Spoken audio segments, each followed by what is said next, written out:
எந்திரிமா, அம்மா எந்திரிமா, அம்மா எந்திரிமா, அம்மா அம்மா எந்திரிமா, அம்மா எழுந்திருமா, அம்மா அம்மா எழுந்திருமா, அம்மா எழுந்திருமா, அம்மா எழுந்திருமா, அம்மா எழுந்திருமா.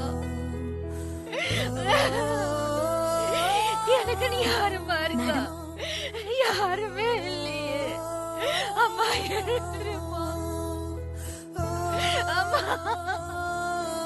ஐயோ, அம்மா எழுந்திருமா, அம்மா எழுந்திருமா, அம்மா அம்மா அம்மா மேடம், ஐயோ, மேடம், அம்மா அழாதீங்க மேடம்.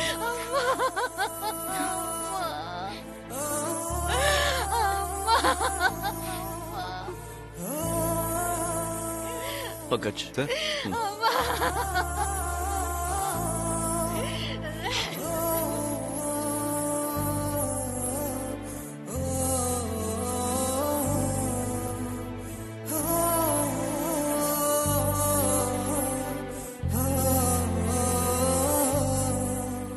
என்ன சூர்யா?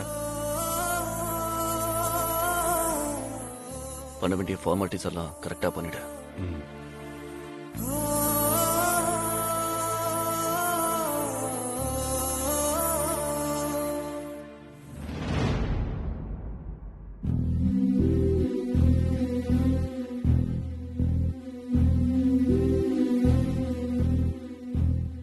ஏய், பூர்ணி மீரா மேடம் வீட்ல இருந்து ஹாஸ்பிடல் போயிட்டாலாம் தெரியல. ஒரு போன் போட்டு கொடு. என் போன்ல சார்ஜ் இல்லம்மா. உன் போன் எங்க? சார்ஜ் இல்லனா போன சார்ஜ்ல போடண்டி. 24 மணி நேரம் அந்த போனைய நோண்டிட்டு இருந்தா அதுல எப்படி சார்ஜ் நிக்கும்? என்ன போனா இது சார்ஜ் கூட நிக்க மாட்டேங்குது. என் போனெல்லாம் 4 நாளைக்கு சார்ஜ் நிக்கும்.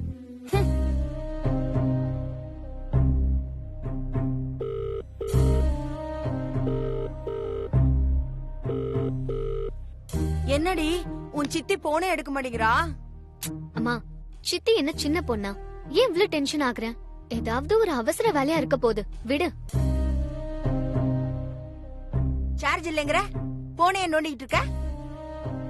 என்னடி அது எதுக்கு இப்படி கையிலேயே வச்சு பாத்துக்கிட்டு இருக்க? மெசேஜ் வந்தாலும் அதுல சத்தம் வரப்போகுது, போன் வந்தாலும் அதுல சத்தம் வரப்போகுது. அப்ப எடுத்து பார்த்தா போதாதா? இப்படி கையிலேயே வச்சு அதையே பாத்துக்கிட்டு இருக்கணுமா? நாங்கெல்லாம் மொபைல்லயே வேற உலகத்துக்கு போயிட்டு இருக்கோம். அதெல்லாம் உனக்கு புரியாது. அதானே, கடைசியில உனக்கு எதுவும் புரியாது அப்படின்னு முடிக்கணும். உனக்கும் உங்க அப்பனுக்கும் வேற வேலையே கிடையாது. என்னமோ பண்ணிட்டு போங்க. என்ன வாங்க, நீங்க 2 பேரும் இல்லாத குறைதான் இப்போ. அங்க எங்க அப்பா தொந்தரவு தாங்கல ஆண்டி, அதான் ஆண்டி இங்க வந்தோம். ஏன் நாங்கெல்லாம் வரக்கூடாதா? ஐயோ, அப்படி எல்லாம் ஒண்ணும் இல்ல. நீங்க எப்ப வேணா வாங்க அழகிய சம்பத்.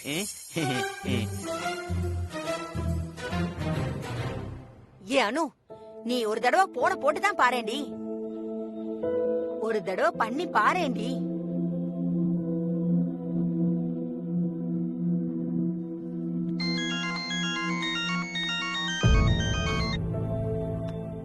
சொல்லு அனு. ஹலோ சித்தி, எங்க இருக்கீங்க? அனு, மீரா மேடமோட அம்மா இறந்துட்டாங்க. ஐயோ, எப்ப சித்தி? என்ன ஆச்சு? இப்பதான். மீரா மேடம் ரொம்ப ஷாக்ல இருக்காங்க. ஆனா கொஞ்சம் தைரியமா தான் இருக்காங்க. சூர்யா சாரும் பங்கஜ் சாரும் வந்திருக்காங்க. மத்த ஃபார்மாலிட்டிஸ் எல்லாம் பங்கஜ் சார் பாத்துக்கிறாரு. நான் இன்னைக்கு ஹாஸ்பிட்டல் போல. இங்க எல்லாம் முடிஞ்சதுக்கு பிறகுதான் வீட்டுக்கு வருவேன்னு அம்மா கிட்ட சொல்லிடு. பாவம் சித்தி, மீரா மேடம். நானும் வர, லொகேஷன் அனுப்புங்க. நீங்க வந்து என்ன பண்ண போறானோ? நீங்க வர்றதுக்குள்ள எல்லாமே முடிஞ்சிரும். இல்ல சித்தி, நான் சீக்கிரமா வந்துடுறேன். இந்த நேரத்துல கூட நான் வரலன்னா நல்லா இருக்காது. சித்தி ப்ளீஸ் சித்தி, லொகேஷன் அனுப்புங்க.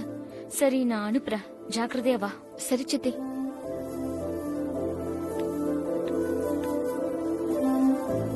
என்னாச்சு அனு? மீரா மேடமோட அம்மா இறந்துட்டாங்களாம். ஐயோ கடவுளே, பாவம் மீரா மேடம். அவங்களுக்கு யாராவது சொந்தக்காரங்க இருக்காங்களாடி? அவங்களுக்கு அம்மானு ஒருத்தவங்க இருக்கிறதே எங்க ஆபீஸ்ல இப்ப கொஞ்ச நாளைக்கு முன்னாடி தான் தெரியும். அவங்களும் இப்போ இல்ல. பாவம் மீரா மேடம். சரிம்மா, நான் உங்க வீட்டுக்கு போயிட்டு வந்துடுறேன். சித்தி லொகேஷன் அனுப்புறேன்னு சொல்லிருக்காங்க. நீ மட்டும் எப்படி அனு தனியா போவ? ஆமா அனு, இரு நானும் வரேன். இல்லம்மா, இப்படி நிறைய பேர் வர்றது மீரா மேம்க்கு பிடிக்காது. நான் வர்றதே அவங்களுக்கு பிடிக்காதுன்னு தான் நினைக்கிறேன். கரெக்ட் தான் அனு. நீ சொல்றதெல்லாம் வச்சு பார்த்தா மீரா மேமோட கேரக்டர் எனக்கு புரியுது. யார் வந்தாலும் அவங்களுக்கு பிடிக்காதுன்னு தான் எனக்கும் தோணுது. யாருமே வேணாம்னு இப்படி கூட ஒருத்தங்களால இருக்க முடியும்? என்னால நம்பவே முடியல அனு. சரிம்மா, நான் கிளம்புறேன். சம்பத் ப்ளீஸ் என்ன டிராப் பண்றியா? சரி அனு. போற வழியில அப்பாக்கு ஒரு போன் போட்டு சொல்லு. அம்மா, என் போன்ல சார்ஜ் இல்லம்மா, நீயே சொல்லிடு. அனு, போனோமா வந்தமான்னு இருக்கணும். சீக்கிரம் வந்துடுடி. சரி பத்திரமா போயிட்டு வா. ஆண்டி நீங்க கவலைப்படாதீங்க, நான் பாத்துக்கிறேன். நீ வா. சரிம்மா, சரி. வாடி.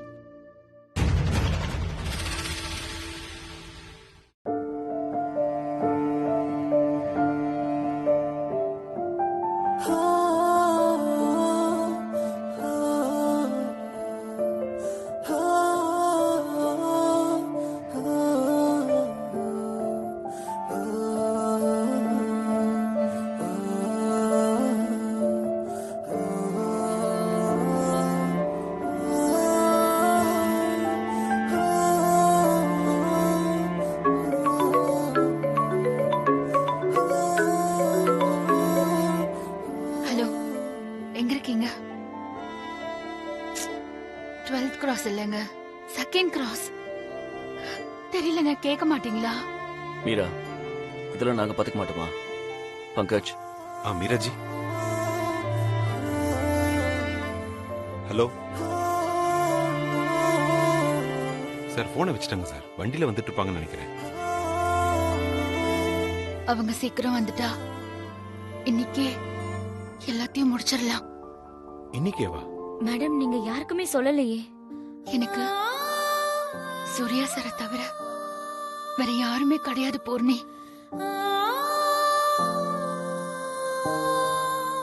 எல்லாத்தையும் நானே பாத்துக்கிறேன்.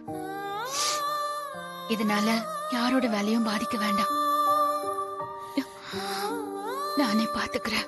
மீரா, ஃப்ரெண்ட்ஸ், அம்மாவோட ரிலேட்டிவ்ஸ் இப்படி யாருமே இல்லையா?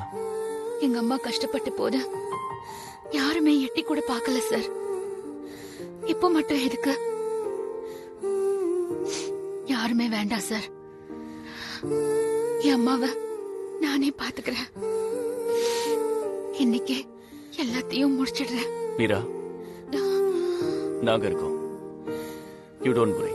என்ன செய்யணுமோ அதெல்லாம் நாங்க பாத்துக்கிறோம். பங்கஜ், கிரிமேஷன் அரேஞ்ச் பண்றதுக்கான ப்ராசஸ் எல்லாம் உடனே ஆரம்பி. Sure sir. Hello. Okay okay, கொஞ்சம் வெயிட் பண்ணுங்க. ஹாஸ்பிட்டல் போய் டாக்டர் சர்டிஃபிகேட் வாங்கிட்டு அப்புறம் கிரிமேஷன் கிரவுண்டுக்கு போகணும். பணம் மற்ற ஃபார்மாலிட்டிஸ் எல்லாம் ஒன்றும் ப்ராப்ளம் கிடையாது, நான் பார்த்துக்கிறேன்.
நிறுத்து சம்பத், இங்கதான் காமிக்குது சம்பத்.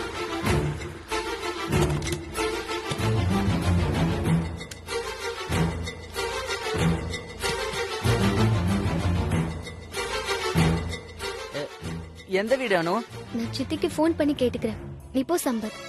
உன் போன்ல சார்ஜ் இல்லைன்னு சொன்னீங்க. அதெல்லாம் நான் பாத்துக்கிறேன் சம்பத். நீ கிளம்பு.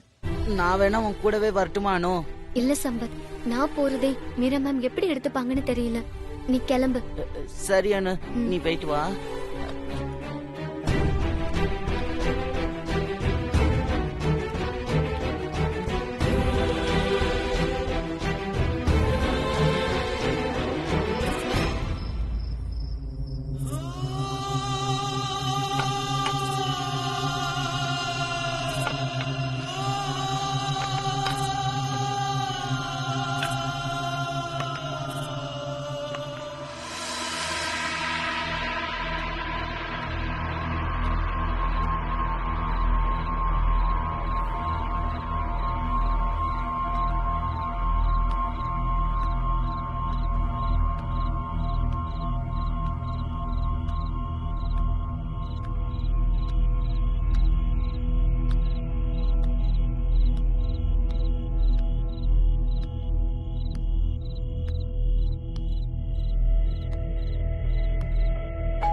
ஹலோ ஹலோ அனு, எங்கடி இருக்க? நான் மீரா மேம் வீட்ல தான் இருக்கேன். ஹலோ ஹலோ, கேக்குதா? ஐயோ, ஃபோன் வேற ஸ்விட்ச் ஆஃப் ஆயிடுச்சு.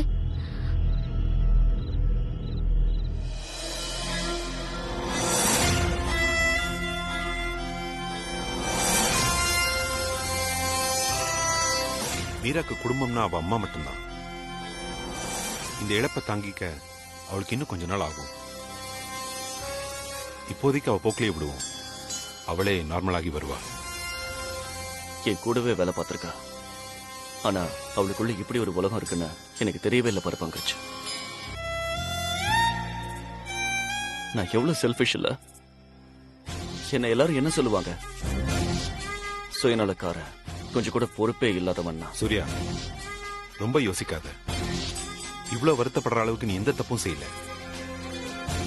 அவங்க அம்மாக்கு உடம்பு சரியில்லைன்னு தெரிஞ்ச மறு நிமிஷமே நீ ஒரு நர்ஸ் அப்பாயிண்ட் பண்ண. நீயா ஒரு குற்ற உணர்ச்சிக்குள்ள மாட்டிக்காத. உனக்கு இருக்கிற குற்ற உணர்ச்சியே போதும், இதையும் ஏத்திக்காத. இல்ல பங்கஜ், இத்தனை வருஷம் கூடவே வேலை பார்த்த ஒருத்தியோட பர்சனல் லைஃப பத்தி ஒரு நொடி கூட நான் யோசிக்கவே இல்லை. பாத்தியா எப்படி என்னால அப்படி யோசிக்க முடிஞ்சது? இப்ப அதை யோசிச்சு பார்த்தா ரொம்ப அருவருப்பா இருக்கு பங்கஜ்.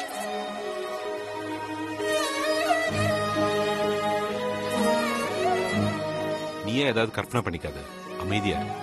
மீரா ஒர்க் பண்ற விதத்தை பார்த்து அவளை பல தடவை நான் பாராட்டியிருக்கேன்.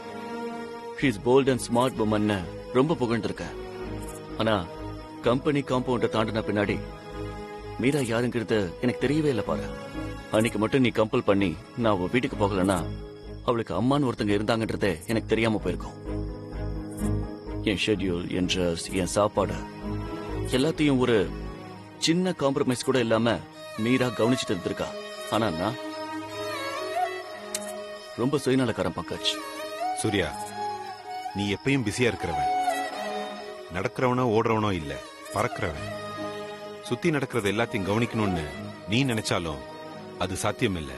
உன் லைஃப் ஸ்டைல் அப்படி. மீராங்கிறவ பிரச்சனைகளை எதிர்த்து நிக்கிறவன்னு உன் மனசுக்குள்ள ஒரு இமேஜ் பதிஞ்சு போயிருக்கு. அதனால அவளுக்கு பிரச்சனை இருக்குமோன்னு நீ யோசிக்கல, அவ்வளவுதான். இதுல நீ இவ்வளவு வருத்தப்படுறதுக்கு ஒண்ணு இல்லைன்னு தான் நான் சொல்லுவேன். நான் மீராவை புரிஞ்சுக்க அவங்க அம்மா சாக வேண்டியதா போயிடுச்சுல்ல. அதை நினைச்சா ரொம்ப கஷ்டமா இருக்குடா. சரி, பழசெல்லாம் போகட்டும். இப்போவாது புரிஞ்சுக்கிட்டல்ல, இனிமே நடக்கிறத பாப்போம். ஆனா ஒண்ணு மட்டும் நிஜம் சூர்யா, மீரா உனக்கும் சரி நம்ம கம்பெனிக்கும் சரி ஒரு அசட். அதை மட்டும் என்னைக்கு நீ மறக்காத. சில விஷயங்கள் அவ நடந்துக்கிற விதம் உனக்கு பிடிக்காம இருக்கலாம். ஆனா நம்ம கம்பெனி மேலயும் உன் மேலயும் அவ வச்சிருக்கிற மரியாதையில எல்லளவு கூட போலித்தனம் இல்ல. இதை நீ எனக்கு சொல்லணுமா பங்கஜ்? சார், லேட் ஆயிட்டு இருக்கு. சரி, ஆரம்பிங்க.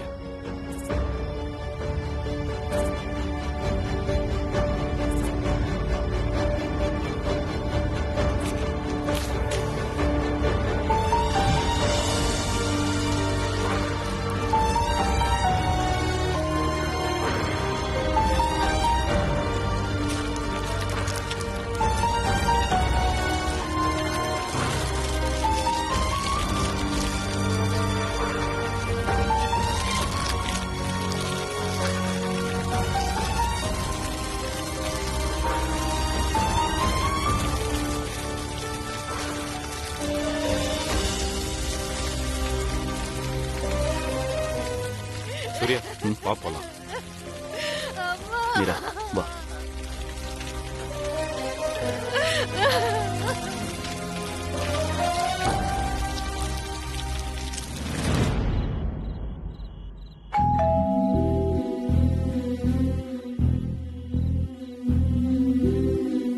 வீட்ல யாருமே இல்லையோ. சரியான நேரத்துல இந்த போன் வேற ஸ்விட்ச் ஆஃப் ஆயிடுச்சு. என்ன பண்றது? சம்பத் கூடயே போயிருக்கலாமோ? ஏதாவது ஆட்டோ கிடைக்குதான்னு பாப்போம்.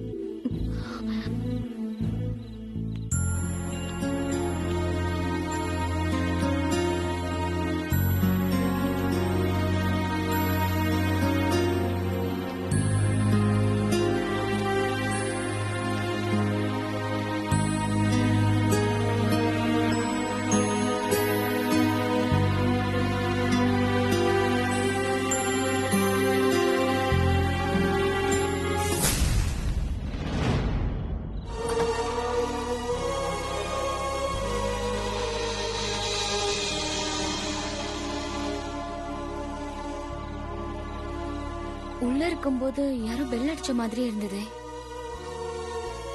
இங்க யாரையும் காணோம்.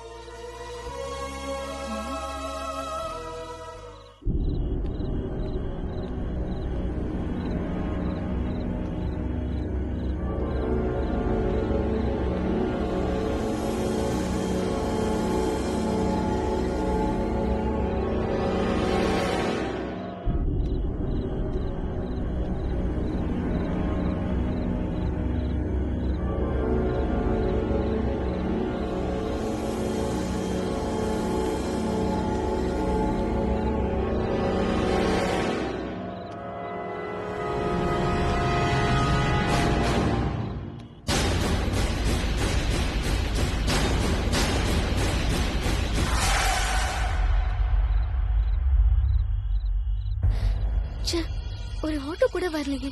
இப்ப என்ன பண்றது? பேசாம மீரா மேம் வீட்டுக்கே போயிட வேண்டியதுதான்.